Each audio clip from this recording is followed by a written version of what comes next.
Hey everyone, Robert here, author of Expansion Mastery, the practical guide to living a fully engaged life. Are you ready to start living your life to the fullest? Are you ready and willing to transform yourself and your life from ordinary to extraordinary? Well, let's get to it, my friends. Welcome to the Fully Engaged Life.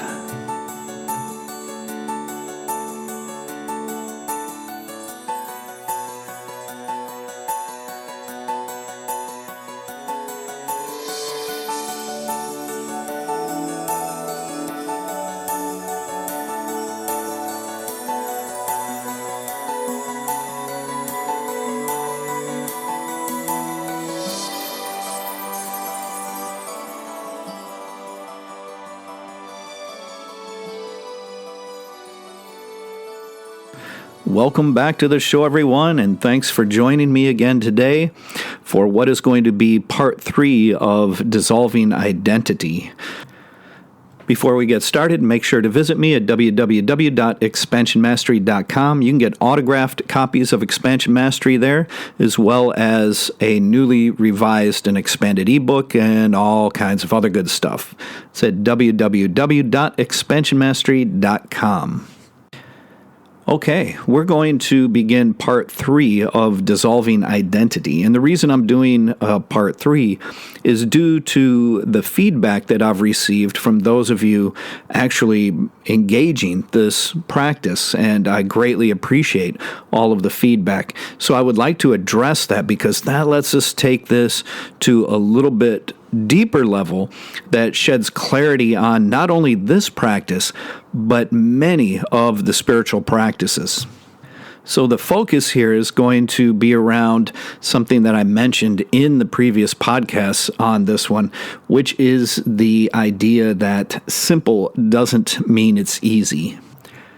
So I would like to address some of the feedback that I've gotten from those engaging in this practice and some of the things that are happening, not only with this practice, but I would imagine other practices that they're engaging in as well. And this is fantastic as it allows all of us to learn about these practices much more profoundly. Simple does not mean easy. Just because the process is simple doesn't mean that the practice is going to be easy. Okay? My martial arts students are very well versed in this concept, as are my spiritual students and clients.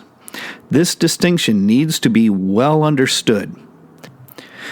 And it's interesting because in the past, I've actually had teachers kind of lightly scold me for being so upfront with students and explaining this fact. They'd tell me that they need to figure it out for themselves, that struggle is theirs and I shouldn't take it away. And that I was left to struggle through it that way, and that's just part of how it has to be. But that makes things incredibly difficult, and I feel, in the times in which we live, unnecessary. What I've found happens is that when people run face first into the challenging aspects of the practice, they stop. They either stop from fear, confusion, or from mistakenly believing that they're doing it wrong. I like to let people in on what to expect in order to eliminate or at least minimize these things, giving them a fighting chance at success. After all, that's what I'm trying to do here, is help all of you succeed with these practices, and hopefully more quickly and maybe, just maybe, a little more easily than what I went through. Some of these practices are challenging and outright difficult without piling that stuff on it. And I understand that with esoteric practices, that part of the secret and the struggle is there on purpose in order to protect the teachings and the lineages from being twisted by the weak or those who would not be able to grasp them fully. But it's important in this point in time with the consciousness shift, with the awakening, to make sure that this information is out there and you don't have the added difficulty of self-doubt and confusion in the beginning of these practices. And in order to hold the sacredness of the tradition, we really don't have to worry, because the weak and fearful will still either avoiding even beginning any of these practices and hide from them, or they will quickly give up. Authentic spiritual practices are not for the faint of heart. I've stated that on several occasions. Only the courageous will even enter the practices, let alone accept the challenge and go the distance with the depth of what these practices have to offer. Allow me to delve a little deeper into what I mean by simple doesn't mean it's easy. If we're looking at something like a martial arts technique, the surface of the technique itself is usually pretty straightforward. In other words, it's pretty simple.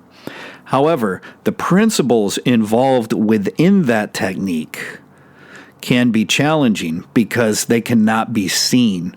So just because something is simple doesn't mean it's going to be easy to do. So as far as spiritual practices, we have to understand the difference between simple and easy.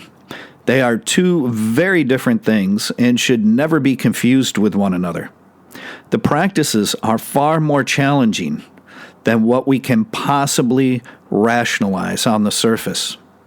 Not more complex, really, but much deeper and challenging in regards to engaging the actual practice itself.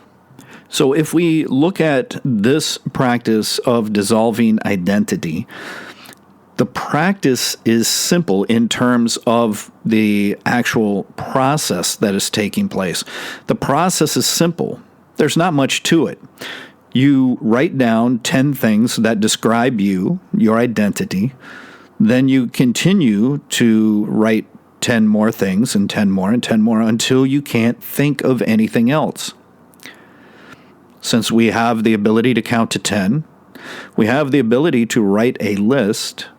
The only part that offers much of a challenge on this level of the process is just to think of the descriptors of who we think we are. And that's not so challenging, right? That's usually not too bad, at least in the first 10. It can become more challenging as you go, but it's still simple. That's all there is. That's all that you have to do. So the process is quite simplistic in nature. So even if we look at this last part about being capable of writing down the descriptors of our identity, the process of that is very simple. If we start to look more deeply, we can see what isn't easy is the ability to be honest with ourselves when we're writing those descriptors. So I'm hoping that's very clear, that the process itself is simple, but actively engaging the practice is when we leave the simplicity behind and begin to experience the challenging aspects of the practices. So we need to see the process and the experience of the practice as two different layers of the same practice. The simple aspects are merely the surface level of the practice. Like I said, the process. But when we engage the experience of the practice, when we're actually doing the practice, things get a bit more challenging. Let's just say it. They can become quite difficult at times. Being honest with ourselves is very challenging. Discovering how our ego will respond to the practice itself can be very challenging. Having the patience and perseverance to engage in this practice again and again and again until we actually succeed with it in order to truly experience the practice can be difficult. going deep enough into the practice so that it is beneficial can again be very difficult. And I think you're getting the idea now. Just because a practice sounds very simple, and in regards to the process, it is, but the practice needs to be much, much deeper than simply performing it in order to truly engage it. Now, this doesn't mean that the deeper aspect of the practice, the experience itself, is always going to be difficult and challenging. What I'm saying here is that it can be. And when we run into one of those things, it should not take us by surprise. And therefore, there is no need to quit the practice out of fear, confusion, self-doubt, or anything else that might arise that would prevent us from moving forward with that practice. So, in order to help you a little bit more, what I would like to do is explore a little bit of the depth. When I talk about going deeper into it, I'd like to give you some examples of what that actually means so that you have a sense of clarity for what's going on. And one of the things here, when we're talking about identity, remember the identity is the creation of the ego in which it itself takes on the role of an entity, okay? So some egos are going to hide, and other egos are going to be aggressive and attack during this exercise. And I'll explain how this actually looks and what happens during this type of practice. All right, so I would like to share my experience and what my ego did with this very same practice. For me, the ego hid. I had to write several lists of 10 descriptors before I exhausted my mind enough and my ego enough to actually get to the truth and have some more negative things about myself start to come up. We can't shy away from that. That's part of what's going to happen here. But this required a lot of mental effort on my behalf. My ego hid. It hid by refusing to be honest from the beginning, so I had to wear it down. The ego then tried to hide behind the process of the practice in order to avoid engaging the actual practice. So I had to wear it down through that as well. I had to recognize that's what was happening. And then only after that, I finally succeeded with that practice. And once I did, I instantly recognized why the ego struggled so hard to remain hidden. Maybe that was just one reason why I was so attracted to ninjutsu back there, because that's their primary thing, right, is hiding. Interesting how things work out. Amazing just how often we spend so much time and effort hiding from ourselves. All right, so that was a brief example of my experience with this. I'd like to share the experience of others, and some of these are ongoing with students and clients right now. So again, some of the ways that others are having their ego hide. One way is through the ego projecting. That's where you project things going on in your mind with your ego onto other people so that you don't have to look at yourself. So the ego protects itself, hiding behind that form of projection. Okay? So it projects things outward onto others, putting the nature of your identity onto the perception that they might have of you.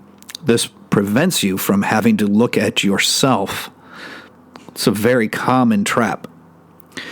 But it allows the ego to simply hide behind that type of mental projection. The same thing is taking place when you believe that you have no identity because you're really not attached to anything. This is simply not true. To believe that you have no identity, that you're not attached to anyone or anything, is another form of hiding. just as it hides by believing that no one cares to hear about you or what you have to say when you meet them. And this is not true. This is another way for us to end up hiding. The ego will also hide by creating the belief that upon figuring out the superficial level of the process, it then grasps the practice in its entirety. And it forms an instant belief around that it will not allow to be questioned, thereby strengthening the ego, twisting the actual process to serve itself while thinking and believing that we have it down. This is falling victim to the spiritual ego. I've seen this more times than I'd care to mention, especially from those in colleges or having just graduated college. You can determine what that reason might be for yourself. But all of those examples offer ways in which the ego can hide. It hides within your own mind. Remember what I said, the ego will strive to protect the identity. And the ego will hide, especially for those who are the most fearful. Now, for others, they have maybe a more aggressive ego that will kind of attack very quickly into the practice. So this is yet another way the ego can resist such practices. Yes, your ego can actively attack you. In essence, it attacks its host, the real you. And that's really strange, isn't it? But yes, it happens. This can manifest in many ways as well. But one way it takes place is through the ego creating negative chatter as soon as you begin to write down the 10 descriptors. As you write one down, the ego will activate negative thought patterns that it uses as a defense mechanism to protect itself. Its idea is that you will stop by running into these walls, and thereby it can avoid you engaging the practice more deeply. So an example of this, thoughts might arise as you're writing down a descriptor that has you saying, oh, you think that's you? Yeah, sure, you're a fraud. See, that's not you. That's not your voice. That's the ego. Okay? It may even say, oh, you wish you were that, right? Things like that. That's all your ego chatter that's coming up from these mental patterns that it has created. So these thoughts that arise that sabotage your self-esteem, make you question yourself, maybe even make you feel unworthy of pursuing the practice, all in the name of protecting itself, are the goals of the ego when it presents itself this way. In this way, it usually makes us feel bad about ourselves, and we usually quit the practice because of this onslaught of negativity. But we must understand that these are just ways that we end up confronting the ego.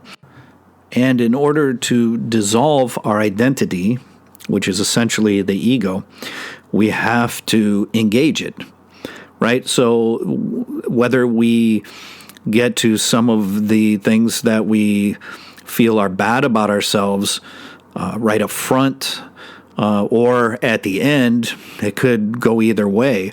It depends on the individual. If it's overly negative right off of the bat, that's usually just the ego's resistance to itself. In some cases, these can be where the ego is triggering conditioned responses from your childhood or other programming that you've received in your life that make you feel that way as an underlying part of your identity, which we need to root out through this practice. And then we can see the truth that maybe, just maybe, we're not that bad after all, right? That's usually the case. So we find some things that we don't like about ourselves, that we might feel a little bad about ourselves, but not to the degree that this negative onslaught has us think or believe when the ego is initiating this kind of attacking style defense. We have to remember, when we're engaging this practice, we are deconstructing our identity. We are stripping that identity down to its core, which at its core becomes nothing real. And then we have even deeper insights that will occur. But the ego will not necessarily play along with that. So that's where things get difficult or challenging, or if you will, not easy, right? This is why simple doesn't mean it's easy. A lot of times, the more simple the movement, or in this case, the spiritual practice, the more challenging it can be as you engage it. But the good news is that this allows us to clearly see the difference between all of the fake feel-good spirituality being pushed out there and what real authentic spirituality has to offer. Again, very different experiences. And only one can lead you to awakening, lead you to getting to know truth, to lead you to lasting results through direct personal experience. But now you can see how challenging this simple practice can be, right? The process is very simple, but it is certainly not an easy practice to engage in. Most of us find these things out for ourselves anyway. And if we haven't, then we have yet to engage in these practices with the degree of seriousness that they require in order to allow us to properly experience them through our own direct personal experience. So don't give up, don't give in. Keep going with the practice. The interesting thing here is that the weak-minded, the fearful, will shy away from even engaging in these practices in the first place. But those who have the courage to engage them will engage the practice, which causes the ego to hide. See, the first one is when we are so dominated by the ego that we hide outrightly before we even engage these things. That's because we identify so solidly with the ego. If we can get past that, if we have the courage to go beyond that, if we're strong-willed and strong-minded enough, we can engage the practice. And when we engage the practice, then we put the ego on the defensive. It has to hide unless it tries to attack as a defense, but it goes into defensive mode. This is a necessary part of a practice like this. We need it to do that, because this is what's going to help us to dissolve it. By making it defensive, by making it hide, we can strip more and more away. And it's going to resist and cling to those things, the attachments, right? But as we keep stripping them away, regardless, if we have the courage to do so, then we can end up getting to the truth and benefiting from practices such as this. And just something I'll add quickly. If the ego aggressively defends itself through attacking right up front with a lot of negativity, that's usually a sign that it's accessing programming. And then it becomes necessary to discover what that programming or conditioning was so that you can engage practices that will allow you to dissolve that as well. You can unplug that so it no longer happens. It is no longer in your subconscious mind. We can purge that through these practices. So just be aware of that, because it can happen. And then you can go back in and perform this exercise, and you should notice that those walls aren't thrown up for you so aggressively in the beginning. and it will allow you to have a normal experience with this. So, see, these practices are meant to expose these things. And this, too, is part of the hidden depth within these practices. The process on the surface seems very simple, but when we start to engage the practice and we're experiencing it, you can see how deep and how incredible these practices truly are. I hope this helps shed some clarity on not only this practice of dissolving identity, but all practices, because this is how most of them are. And it's meant to be this way. This is what authentic spirituality and its practices are like. Okay, my friends, I hope that helps. I hope that gives you a little bit of clarity. And, these practices can be difficult. You can sometimes wonder, oh man, is there something really wrong with me? Am I losing my mind? All of these things. And I'm trying to provide you with a little bit of guidance more than I had, so you don't have all of this confusion and fear and self-doubt and things, so you can actually go through the practices and understand them, understand their nature, and succeed with them so that you attain the benefit, so that you can become the person you desire to be and live a fully engaged life. Please make sure to help us out on all the social media stuff. Share the podcast, do all of the likes and subscribes and, all those things, for which I truly appreciate, and I appreciate all of your continued support. I wish you the very best, my friends, as always, in your practices and your life. Take care.